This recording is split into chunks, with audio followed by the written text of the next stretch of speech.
অনেকে আছে ক্ষমা করতে চায় না, কঠিন হৃদয়, পাথরের মতো শক্ত হৃদয়, মাফ করতে চায় না কাউরে। উনি আবার মুনাজাতে বসলে আল্লাহ আল্লাহ আমারে মাফ করো, আল্লাহ আমারে ক্ষমা করো, কাঁদতে কাঁদতে বুক ভাসায়। উনি ক্ষমা চায়, মাগার উনি কাউরে ক্ষমা করে না। এরকম ডাকাত আছে না নাই? চিন্তা করছেন? উনি ক্ষমা চায় আল্লাহর কাছে, কিন্তু উনি ক্ষমা করে না। প্রিয় ভাইরা, ক্ষমা করুন। যে ক্ষমা করে সে ক্ষমা পায়। আচ্ছা, একটু চোখটা বন্ধ করে, চোখ বন্ধ করলাম আমি, জানা অজানা পাপের পাহাড়ের দিকে তাকালাম। এবার একটু চিন্তা করেন যে কি পরিমাণে ক্ষমা আল্লাহর পক্ষ থেকে আমার জন্য প্রয়োজন। চিন্তা করেছেন? এবার চোখ খুলুন, পাপের পাহাড়ের দিকে একটু তাকান। আপনার জানা অজানা যে পাপের পাহাড়, তাকান এবং ভাবুন এগুলোর জন্য কি পরিমাণে ক্ষমা আল্লাহর পক্ষ থেকে আপনার দরকার, প্রয়োজন। সেই প্রয়োজনের তাগিদে হলেও ক্ষমা করুন। খেয়াল রাখবেন, যে ক্ষমা করে সে ক্ষমা পায়,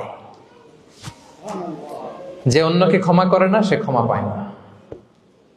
তাহলে আল্লাহর কাছে ক্ষমা চাওয়ার আগে আপনি আপনার পাশের লোকদেরকে ক্ষমা করবেন। পারা যাবে তো ইনশাআল্লাহ?